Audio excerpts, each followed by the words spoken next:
Hello and welcome back to another episode of Pokerim. This is going to be the episode where we finally catch the Cleffa, and we will be moving on. And there it is right off the bat. That is really good news. So we will be moving this colony on. I was going to do some adjustment on this base, but seeing as we have caught the Cleffa, we will not worry about this one anymore.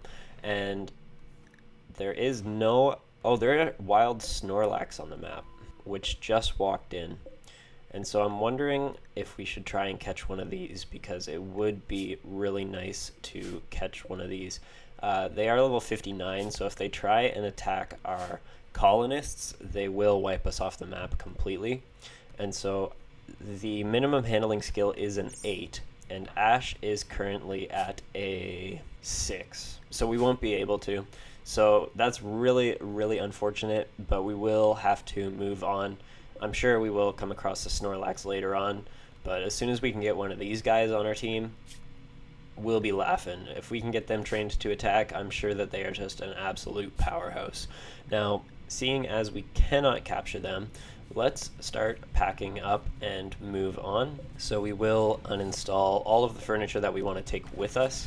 I should have done this on the first map, but unfortunately it skipped my mind. And so we'll be ahead of it now. We will take the beds and the table that we have, as well as the kitchen. And then how much do we have for food? Not a whole lot of food, so we will need to be hunting as soon as we move into the next base. However, that shouldn't be too much of an issue. Brock is a pretty good hauler, and so let's get them all prioritizing hauling, and we'll adjust that once we move. And I guess we'll figure out where we're going to go next. Let's take a pause for a minute and just look at our world here. Now we are in the temperate swamp, and there is a tropical swamp as well as a rainforest down here. We did start in the temperate forest, so we are moving our way through. Maybe tropical rainforest. Maybe we do hop over to the arid shrubland, and then we can move over to the tropical rainforest as well as the tropical swamp, and then we'll see where to go from there. We won't necessarily need to go down to this area, and we've kind of handled all of the biomes on the bottom half of the map here, so we will probably move north after that. There are some more biomes this way. It will take quite a while to get there, but I think that would be the best route to take. And so we'll get them packed up, and then we will head out to the arid shrubland. So we have them under capacity. I think we're going to go right here. It's the shortest trip that we can take, and so we will take this route, 2.3 days, and then hopefully they will be able to get there without any issues. And then my plan is from there we can hop on one of these roads later on. We may end up doubling back to some biomes, depending on how poor we're doing for resources once we get there. We don't have a whole lot of wood, so torches and fueled stoves will be kind of difficult to keep on with us. And so we'll explore this territory, and then if it's too difficult for us right off the bat, we will hop just one tile over back into the temperate forest, and then hopefully we'll be doing a little bit better that way. So we have reached the new area, but there are no Pokemon in this map, and so we're just going to move on to another arid shrubland biome closer to the road. I'm just looking at it. There are tables. We'll probably find tables wherever we do go, and so we're not going to worry about taking the table with us. That's a mistake that we don't need to make again. There will be lots of food to forage in the area, and so we should be pretty well off. I guess we should have taken the bed in hindsight, but what can you do? I'm hoping that we find a map that is similar to this, where we can deconstruct some materials and build our base out of what's already here, because there are no trees on these maps, obviously. But we will be just moving on closer to the road, and so let's form another caravan and head off this way. It's only going to take us half a day. I'll reset all of this so that we take everything with us except for the table, and then we should be in a better spot because of it. Yeah, I'll skip ahead until we reach to the next destination. Okay guys, as you can see, we are not in the arid shrubland, and the reason being is because I had settled so many times now in the arid shrubland, and there was only 1 to 2 Pokemon per map, and it wasn't really worth settling there just to get them. And so I figured it would be a good time to come back to where we started in the temperate forest and just take a little bit of time and gather any Pokemon that are in the area again. And there is actually quite a few options here. We do have a Vileplume, a Venomoth, a Fearow, some Weedle, and I think there may have been one more, but they do tend to wander in as well. And I wanted to take some time and just train up the animals we do have, because they are eating quite a bit of resources on our journey, and it's making it pretty difficult. We do need to get some pack animals in order to survive this colony. Just being able to carry around more than what we already have, and so we are pretty stretched thin on material right now. And so I figured we would come back here, build a base, and get some growing going, and train up all our Pokemon and catch the ones locally, get a really solid army together, and then we will move on once we can pack some stuff around. And so we will be staying here for a little while, maybe 1 to 2 episodes, and just focus on some training, as well as I really want to catch the Vileplume specifically. I know that the Fearow has a very low chance of harming on tame. The Vileplume as well, yeah, 1%, and so we should be able to get some. Oh, this is the Venomoth. Venomoth has a 1%, and where is the Vileplume? The Vileplume is also a 1%, so we should be able to get some pretty decent Pokemon and then train them up to attack. I don't know if any of these guys will be haulers, but maybe we can look at taming just some of the vanilla Rimworld animals, and that way we'll be able to carry a little bit more resources and stock ourselves up with some pemmican and that kind of thing, because we are just running really low on supplies, and just going spot to spot isn't really working very well. And so yeah, I just am going to take a little bit of time and get established here and train up this Pikachu to murder, and then maybe we can work on tracking down a few of the stones as well. And I'm sure that our time here, some Pokemon will wander in, like the Snorlax on the last episode. It'll give us some time to boost our animal stat, and then that way we should be able to catch a little bit of the more powerful Pokemon. I'm sure that Snorlax is able to haul, and so it would be good to gain a few guys like that and just manage this colony a little bit better. But yeah, we are running really low on food to start, and so I'm going to take a little bit of time here, hunt all of the wildlife that is obviously an easy kill, and then get ourselves sorted out. We will be able to get some more wood with us as well, and so yeah, it should be a pretty decent game plan. I think we just need a little bit more time to set ourselves up before we venture out much further. I am going to capitalize on this rich soil here and build our base near there. There's lots of wood available, so we won't need to worry about taking over a already standing structure, and we can just get ourselves a little bit more established. I think I was a little bit too ambitious with the traveling, and we should have just taken a little bit more time in the first area to get going. But obviously we won't make that mistake going forward, and we'll just stay on top of it now. And so let's build our base here. I guess this would be a good area that could sort of work as our kitchen.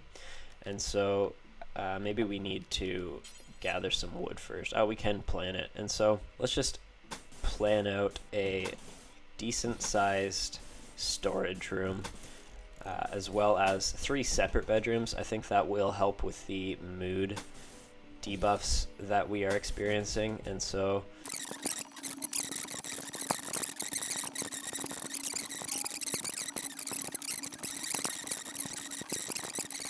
and then we'll just get ourselves back to a pretty solid place, because I'm a little worried that with the way that things are going, we are just going to lose on this playthrough, and it is on permadeath, and so I don't really want to lose all of the progress or restart this series, and so just being a little bit more cautious would probably do us some good. We should also build a dining room, now that I'm looking at it, just what we need to get established here. Just something small. I guess if another colonist joins, we can also use this as a bedroom. So we will kind of handle that as well. And we will build a door for this room. But yeah, it kind of sucks that we can't just go for it, but obviously we need to be a little bit more on the ball, and this is just my shortcomings, and so getting a little bit established would probably be good for us. As you can see, as soon as we settle anywhere, we're going to be dealing with a lot of debuffs. And has Brock dropped his weapon somewhere? Yeah, we're going to have to find that in a little bit. But we do have a few guns available, so not the end of the world. Once he's out of his daze, we will get him to equip one. Probably going to go through some pretty bad debuffs here for the first little bit, as they are sleeping on the floor and they have no base. They have abandoned everything that they once had, and so it's not the greatest direction to be heading, but I think we are saving ourselves from something really bad in the future by doing this, so it's probably worth it. Okay, so now that we are a little bit more established here, we have our growing happening as well as our bedrooms kind of made up, we will take a look at these wild Pokemon and start training them. And so let's try and tame one of the Venomoth. We're not going to worry about breeding them. There aren't a male and female, and so we won't worry too much about it. And we have had a couple of Snorlax wander into the area as well. So we will be leaving this map with 4, hopefully, more Pokemon, 4 to 5. We'll check the Snorlax's hauling capabilities and see if it's worth getting 2 of them. Will be a little tricky. Before we attempt to tame them, we do want to have a mass amount of our Pokemon following Ash, ready to protect him as he goes in there. But we are going to get Ash being the only one focusing on handling right now. That way he will be able to level up. He is the closest to getting to level 8, and we want that Snorlax on board with us, and so he should hopefully be there by the time he trains up a few of these to kill, and then we can look at capturing the Snorlax. Past that, we may look at harvesting some of these resources. Building some beds would be good, and getting a decent amount of wood to take with us. I think wood is the biggest issue that I'm having right now, because we do need to be able to cook and have light wherever we do go, and so that is a little bit of an issue. And Ash is idle right now, which I don't know why. He does have pretty much every topic covered, I guess because there are no more plants to cut. So maybe we cut down any heal root that is in the area, and he can just work on that for now. And then Brock will get the meals cooked pretty shortly, and then we will be in a much better position. And Brock and Beedrill are now bonded, which is good. I was really hoping that would happen. For a name, we'll name it Unsemin. Or Honesty's Gorge, there we go. Yeah, now Brock will be able to have that Beedrill following him into combat, and hopefully that goes better than what we've been dealing with.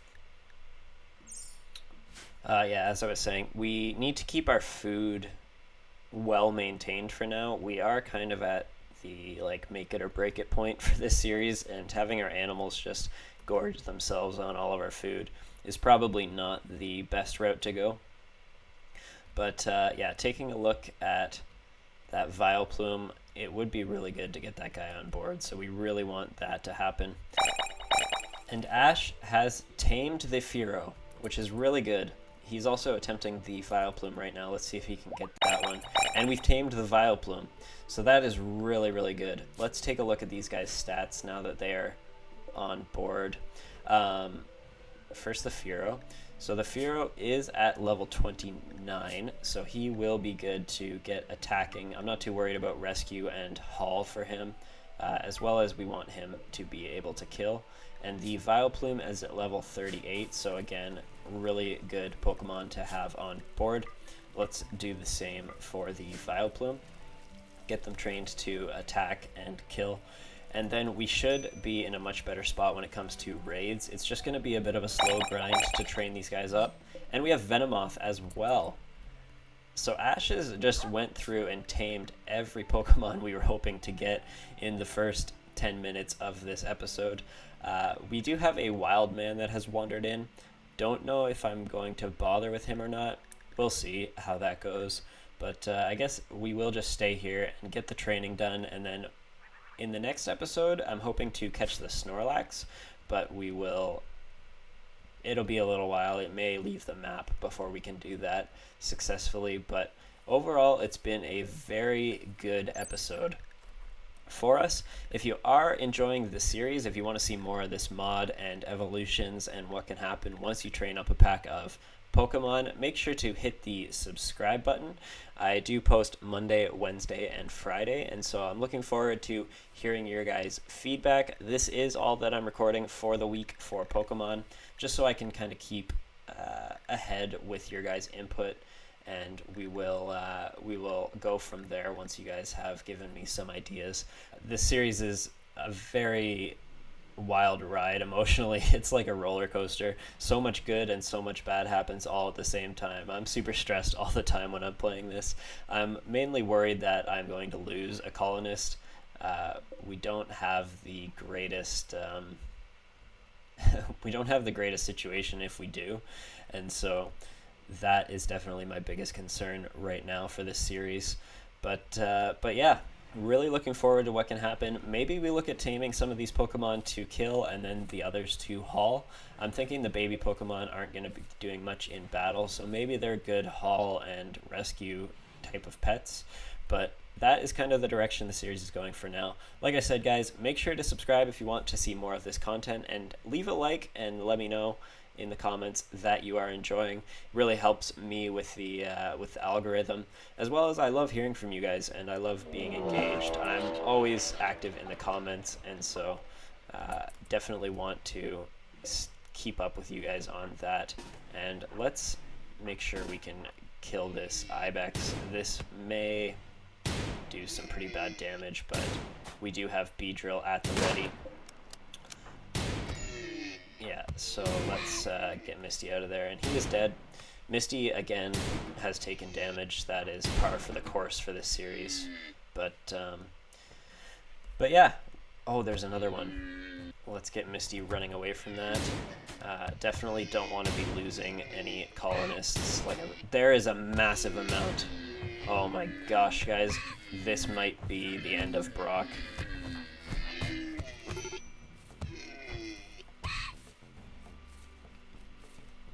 Let's get Ash to rescue Brock right away, and Misty Misty is down as well.